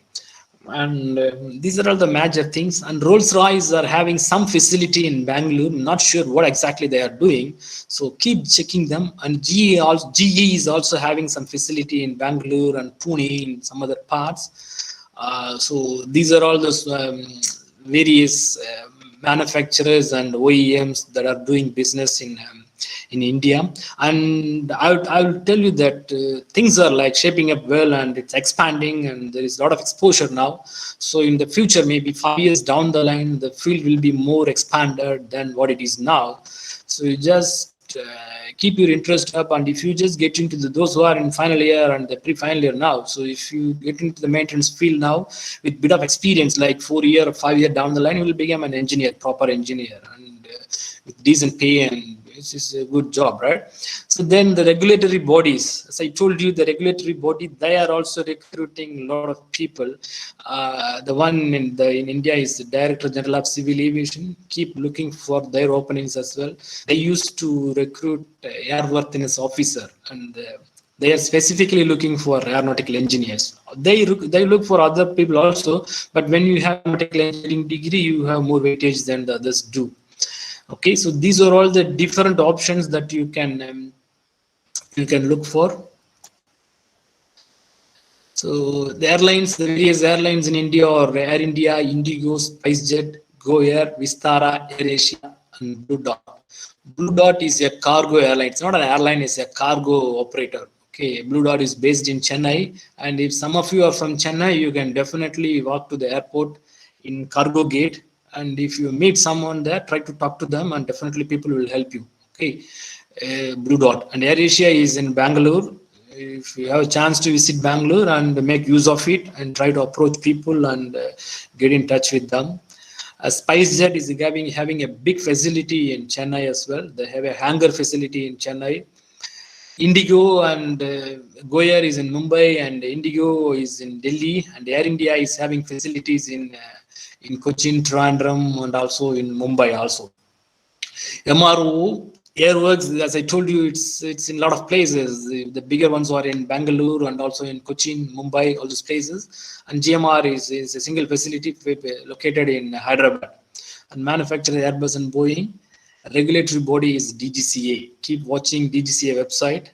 And I agree with that. You may think that, okay, these are all nice to hear and it's good, everything to see in the presentation, but how to get into an airline? I would agree, and most would agree with that as well. It's a big hurdle actually. It's the entry point for any job is very important, and it's not easy. You ask anyone who the transition from college to the job, it would never be a smooth one unless you study in a very good college where there is a campus placement facility. Okay, and particularly for aeronautical engineers, we don't have a lot of campus opportunities. You always come out and you apply on your own and you get into that. So how to avoid this hurdle? As I told you, be proactive, develop your interest with whatever little you know, just enrich that and develop your communication skills. And you keep your interest all the time. You don't buckle down, because you may need to wait for 6 months, sometimes 1 year. Try to do something here and there for maybe for survival, but never get into a job for full time. And if you really have a focus on aircraft maintenance, with your family can manage on their own. So just keep all these things open and just keep trying. So whenever if there is any opportunity coming up for freshers, I will definitely forward it to Gopi and who may tell to you as well, right? So what do you do normally to update yourself with the aviation news? Because I was asked this interview question in one of my interviews in the past. I wasn't able to answer anything because I didn't know anything, right? So I don't want you to follow the same thing. So I'm just, maybe most of you may know all these things, but just keep yourself updated with the news going around. So these are all the different websites. This is just a heads up, just a thing to begin with. So this is not the ultimatum. So use these and you develop your own interest. So whatever the things we are discussing here is not like the final thing. Where like I'm throwing something to enrich yourself and to develop your interest, to increase your appetite on learning. So you just do your own thing and just take this as a starting point. And if you are already on the path, just take this a bit from this and continue. Or if you haven't, then start this as a starting point and go along. So that way you will achieve your goal, to be part of a maintenance organization in the future. Now I'm done with this. So with this, I'm just winding up all the topics that we discussed. So in a nutshell, it's maintenance industry. Maybe it may look like a glamorous industry from the outside, but you still need to get into that, and there is a lot of things to be done and to go inside. And so what I'm saying is that keep your focus intact and keep working towards that. If you really want to be part of your maintenance personnel in the future, just keep your good work going, right? So you'll definitely find yourself in the maintenance industry one day. So now let's move on to the next part, the QA session. So whatever questions you have, you may just raise. Maybe we have some 10 minutes of time to discuss. So if anything is feasible to answer here, I will answer. If not, I will make a note of it. I will answer it later. Thank you, sir, for the wonderful session. Students who have questions, kindly post your question in chat box.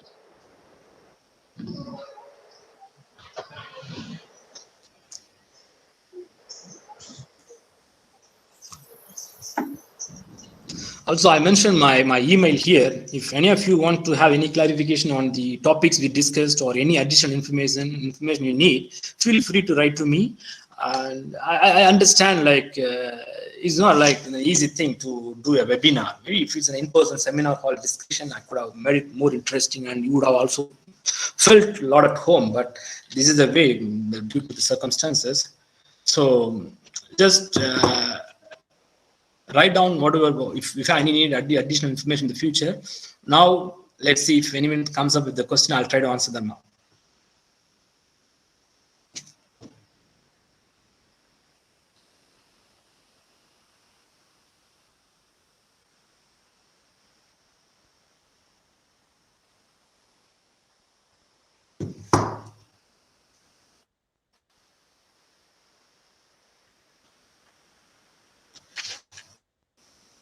Hello?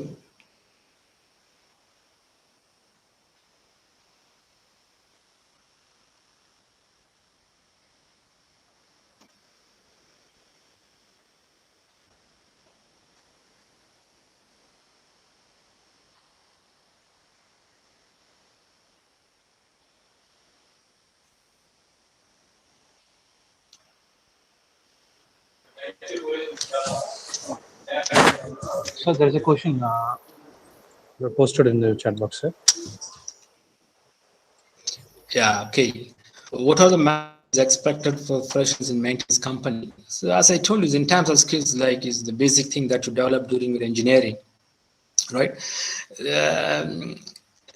Like the basic ideas about, because a guy coming from other field, a fresher I'm saying, he may not know what are all the primary control surfaces and what are all secondary control surfaces, what is number one engine and what is number two engine. So he may not know, right? So those are all the basic things that you will be having at that point when you are joining as a fresher. So to develop your knowledge on further on the basic aeronautical engineering. Along with that, the normal engineering graduate will possess like this analytical skills, communication skills. So all those things you develop, that will definitely take you to different places in maintenance job. Then once you join, because what we study in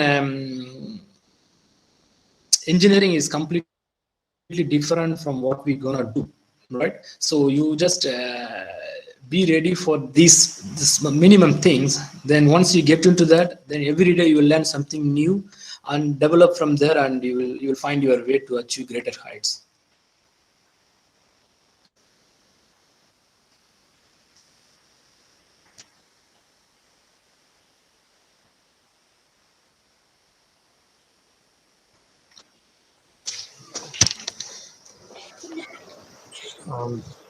Students, kindly post your question in chat box. We do not hesitate on anything. Kindly post what are the questions you have in mind. Kindly post it. We will read it for the guest. There is no language barrier.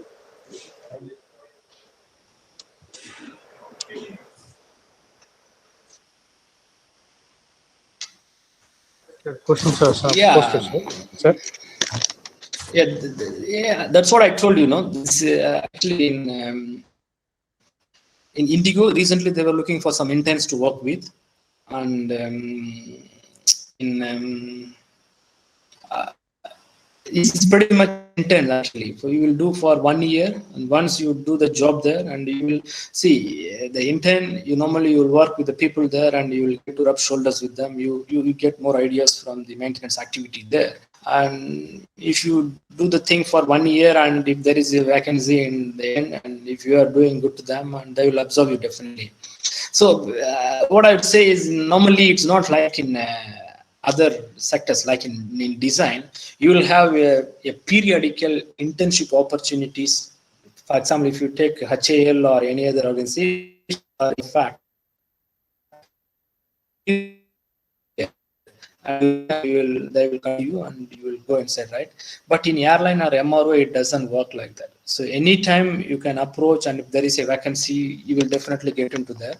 And most of the times, this for the maintenance roles, the people with the AME engineering diploma, they should do the internship somewhere to complete their course. So they will definitely go inside an airline or MRO. So they will work on the aircraft in the maintenance part. But in the engineering part, hardly any interns will join, because these AME people, the guys who are doing AME courses, they have to work on the aircraft to get the experience in order to fulfill the completion of the course. So they will never go as a support services intern.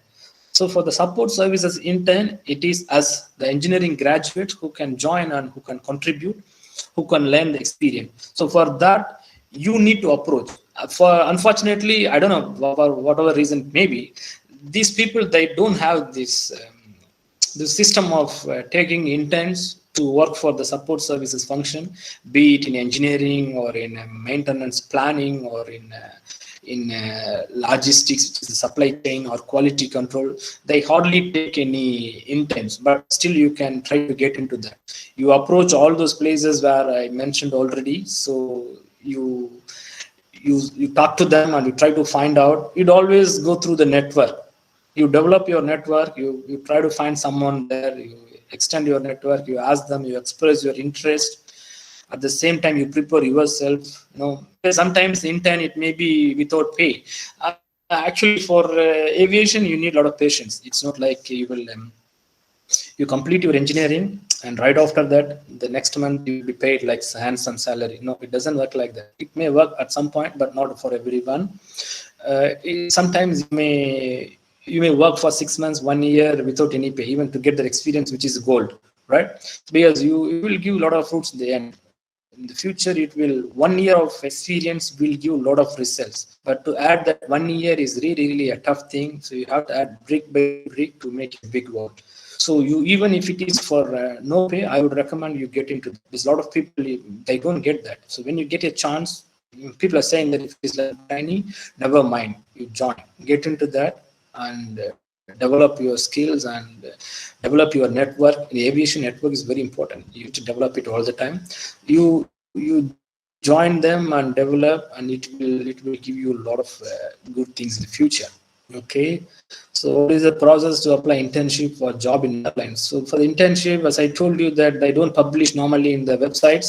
So you approach, and there is an opportunity, and if they like you, and if there is a vacant for your credential, definitely they will give. Because the reason is the security thing. Because you are working in the airport, so they don't want to take someone who is not being paid, and they don't want to take someone under their wings. That is the main reason, if I remember right. So that's one of the reasons where they don't want to take interns.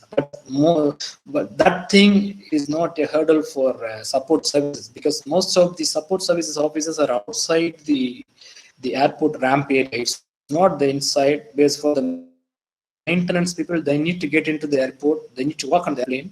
But for the support service, sometimes it may be outside on the airport building itself. So you don't have to really access the airport premises. You can just stay outside and work. So you can try for that. So it is the process to apply for job in airline. Again, the first thing is, now you can't start away apply for job now, because for jobs they will ask you for 3-4 years experience. Even for a beginner job, you need 2 to 3 years, and hardly anyone will publish for a job with fresher.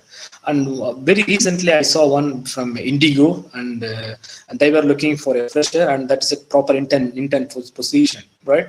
So those kind of things are like gold. If you get something like that and try to apply, and if you're successful, that's good. You can form your career there. And for job, once you develop your experience in 2 to 3 years, then you can look for a job, and you will definitely get it. Is there any training center for maintenance work in airlines? Yes, definitely. All the airlines will have a training organization inside. It's mandatory. It's mandatory as per the regulations. They need to have a training center, and they need to impart a lot of trainings to the people periodically. It is like every time they need to, like their yearly ones or every 2 year ones, they need to be given a lot of training with latest developments in aviation. So in training centers in all the airlines, and if they don't have one, they need to outsource it to outside, where they can send their own people for training at least.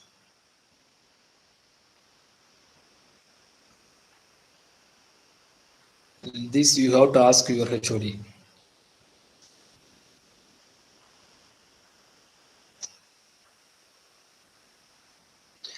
It's been there actually. In the past, when we were doing engineering, I don't remember any subject we had. Maybe one we had.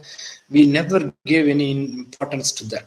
It used to be considered as a theory subject, and nobody used to teach that as well. And we used to just read on our own and write the subject to clear the paper. So it was like that. But I ended up doing that as my profession in the end. I never know that I will come in this route.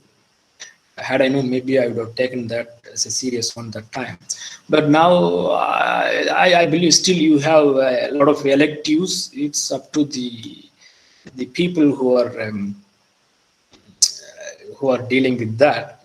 Still, there are a lot of electives you can still take. So there are some courses for airframe maintenance, engine maintenance, and this civil aviation regulation. I remember there are.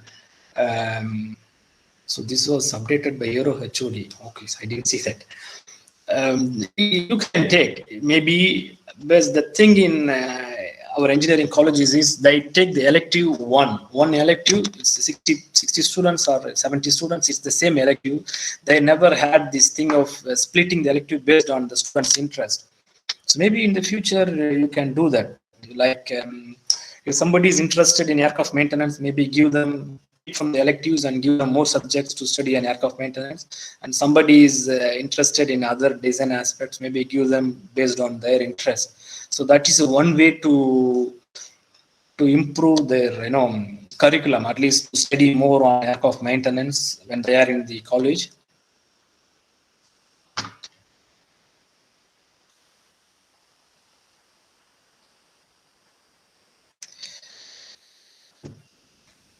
So there's two things.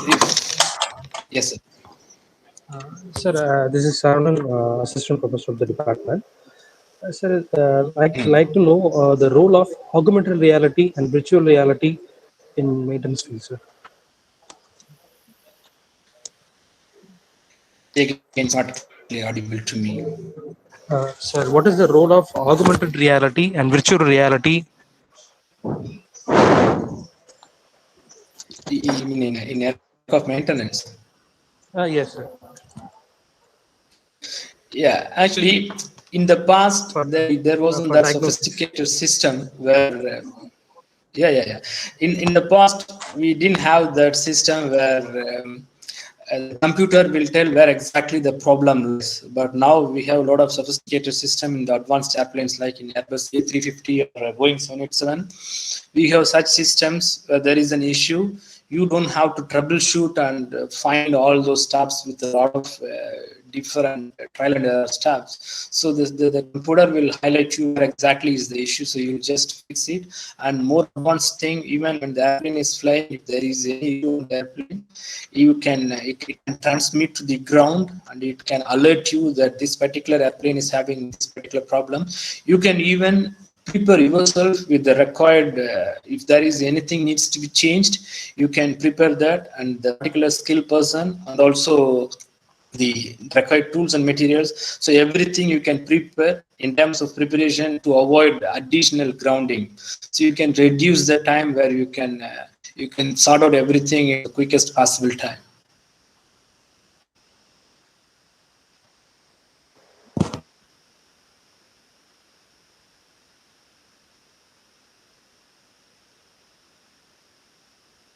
If humanoid robots are involved? Okay, not at the moment. I think it's still under the experimental stage. So maybe in the future it may come, but not at the moment.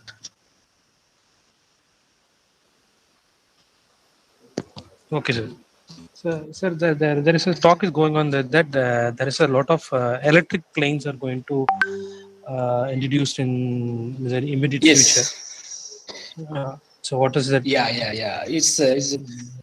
It is mainly due to the increasing cost of fuel. So it's similar to the electric vehicles. So there is the electric plane also. It's in VTOL. Maybe we might have studied in aerodynamics, vertical takeoff and landing. So it uses that philosophy for the electrical airplanes. So it's in production stage, and hopefully, I would say maybe by 2030 we will see a lot of electric planes on the air with reduced this carbon emission also.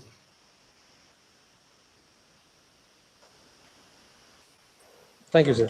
Thank you, sir. Any other questions from the participant side? Any other questions?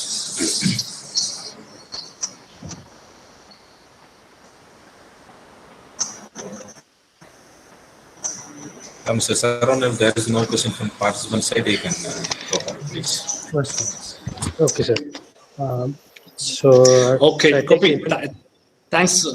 Yeah, thanks so much for having invited me to this webinar, and it was my pleasure to interact with all these young minds. It would have been nice to meet them in person, but still, it's a happy moment to be part of this webinar. And thanks to everyone who organized this, and thanks so much. I'm looking forward to meet you sometime in the future.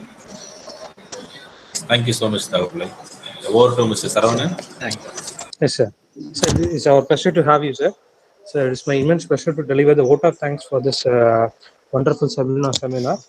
I'd like to thank our management for providing the necessary platform to organize these kind of programs for the student community. And I'd like to thank our for cooperation for all the extended help.